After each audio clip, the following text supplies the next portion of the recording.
Alors, bonjour à tous. On va essayer de faire la correction des contraintes de la salle de conférence domotisée. Alors, pour pouvoir étudier les contraintes dans une salle pour la salle de conférence, en fait, le but de ce cours, c'est de voir comment les ingénieurs font pour établir un cahier des charges. Cahier des charges, vous verrez ça plus en troisième. Mais donc, pour établir le cahier des charges et étudier tout ça, juste papier, simplement. Avant de faire le prototype, on ne construit rien du tout pour l'instant, on réfléchit. Alors, première chose que vous deviez faire, c'est ici, à qui ou à quoi sert l'objet technique, c'est-à-dire à qui il rend service, à qui rend service la salle de conférence. Vous aviez un document. Notre salle de conférence a une capacité de 120 places, elle propose des conditions optimales pour l'orateur et ses auditeurs dans un cadre moderne et feutré. Donc les mots à retenir là-dedans, ça va servir à l'orateur pour parler à ses auditeurs. Donc sur notre schéma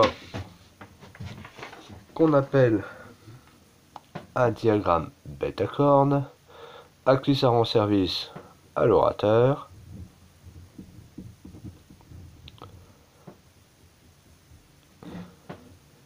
pour agir sur quoi? Sur les auditeurs. Alors maintenant le but. Alors dans quel but, là il faut savoir à quoi sert une salle de conférence. Dans une salle de conférence, on fait des conférences pour expliquer des choses.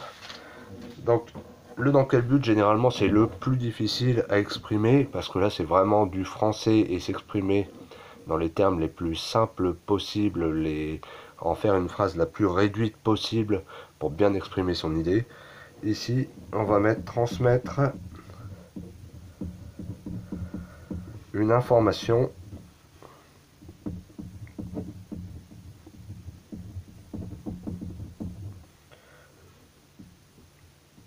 à un public, donc les auditeurs, et on avait dit dans des conditions optimales. C'est ce qui était écrit sur la feuille précédente, sur la feuille de présentation de la salle de conférence. On va le mettre aussi dans des conditions optimales.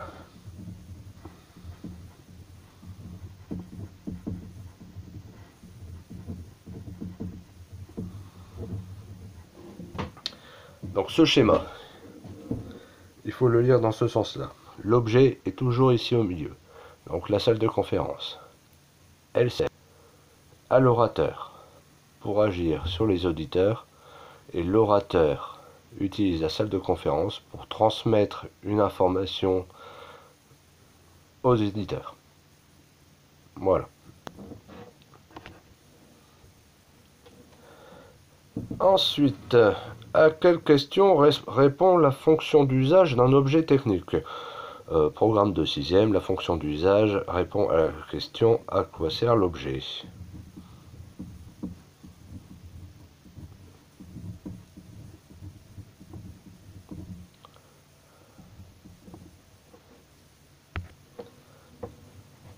Et ensuite, quelle est la fonction d'usage de la salle de conférence domotisée? On l'a ici. Bon, je rappelle qu'une fonction d'usage commence toujours par un verbe à l'infinitif, programme de 6e. Donc transmettre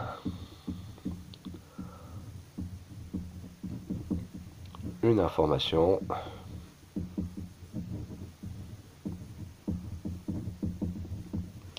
à un public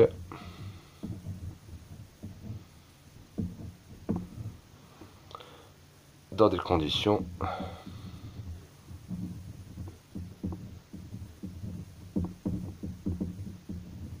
optimales.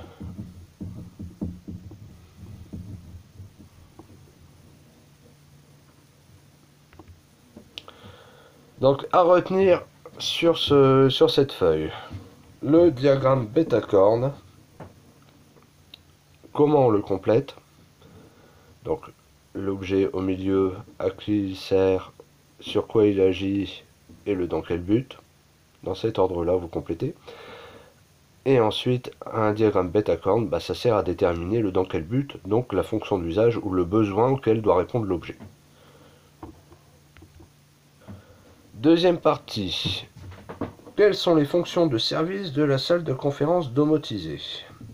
Alors, les fonctions de service, c'est un peu compliqué à expliquer. La salle de conférence, elle n'est pas toute seule. Déjà, elle va servir il y a les auditeurs dedans, il y a l'orateur qui est dedans aussi. On va devoir y mettre de l'énergie peut-être. Les auditeurs sont installés dedans, donc il va y avoir le confort. Ils vont devoir entendre un discours, donc comment ils vont faire pour l'entendre. Ensuite, la salle, elle est aussi dans un environnement où il peut y avoir du bruit tout autour, donc il faut le prendre en compte. Donc il y a un tas de choses qu'il faut prendre en compte quand on conçoit les objets. Tout ça, tout ce qu'on va prendre en compte, ça correspond à l'environnement de l'objet. Donc les patates, comme j'ai l'habitude de dire aux autres élèves, qui sont autour de l'objet en lui-même. Ensuite, pour chaque chose de l'environnement, on va avoir soit une contrainte, soit une fonction. Par exemple ici, FP1, ça va être les orateurs vont parler aux auditeurs. Donc il doit y avoir une interaction entre les deux. Chaque fois qu'il y a une interaction entre les deux, on a des fonctions principales, pardon. Et quand on n'a qu'une seule contrainte, comme par ici, on appelle ça des fonctions contraintes.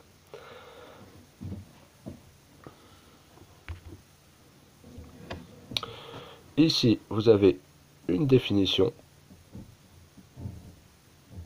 à écrire sur la page de définition du classeur et une autre.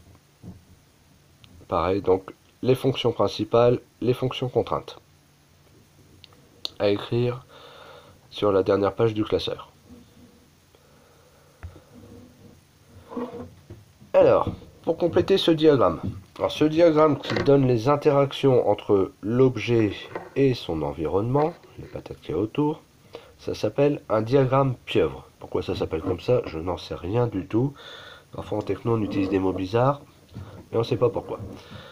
Donc vous deviez le compléter. Alors le compléter avec les mots qui se trouvaient en bas. Auditeur, ergonomie, orateur, sécurité, température et voisinage. Et bien là on va reprendre la première page. La première page, on avait la salle de conférence, les orateurs et une liaison directement avec les auditeurs. Donc ça doit se retrouver sur le diagramme d'après.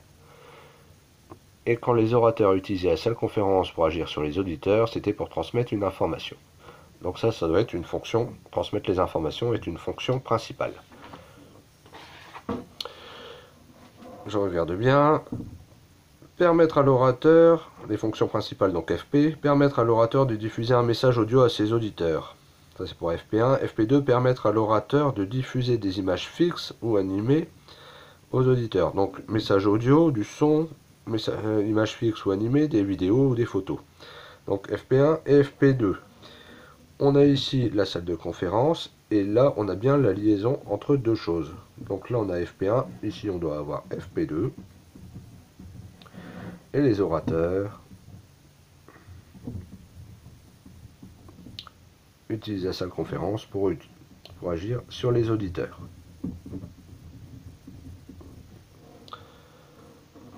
Voilà. Donc nous pouvons barrer auditeurs et orateurs de la liste. Ensuite, nous avons quoi? FC5, il n'y a plus qu'à compléter. On lit FC5, gérer la température de la salle. Dans la liste, nous avons température. Donc, on va écrire température. Alors, pourquoi c'est aussi simple comme réponse? C'est parce que vous n'êtes pas des ingénieurs. Vous êtes des élèves de 4e, donc en 4e, vous devez être capable de compléter le document et pas de concevoir tout le document. Ensuite, vous avez FC4 ici, FC4, insonoriser la salle. Température, j'ai oublié de le barrer. Insonoriser la salle. Donc, il nous reste ergonomie, sécurité et voisinage. On va insonoriser à cause du voisinage.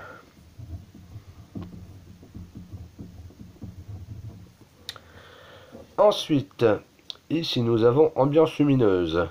Alors, lequel correspond à l'ambiance lumineuse. FC1.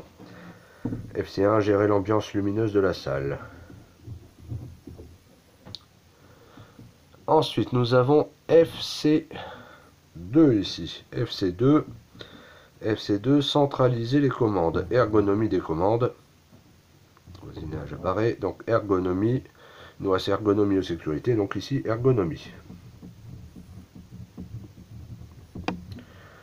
Donc, en toute logique, sécurité ici. Et il nous reste à compléter ça et ça. Donc, encombrement, polyvalence, FC3, encombrer au minimum la salle.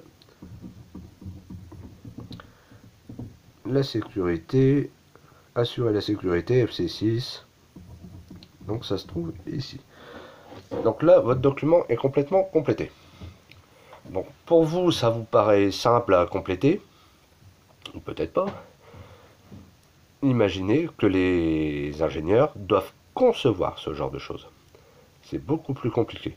Donc vous, au niveau collège, même au niveau 3e, vous n'aurez qu'un diagramme bêta-corne ou un diagramme pieuvre à compléter avec des éléments de ressources à chaque fois. Donc voilà, là c'est terminé pour la correction. La séance prochaine, enfin le prochain cours, vous allez voir comment faire pour faire justement ce genre de fonctions. Toutes ces fonctions-là, comment on va les faire? Quelles choses on va devoir acheter pour pouvoir remplir la condition, à sonoriser la salle, encombrer au minimum. On va vraiment développer comment on le fait, quelles choses on va devoir acheter. Donc en fait, on va parler des solutions techniques. Donc pour l'instant, dans ce cours, à retenir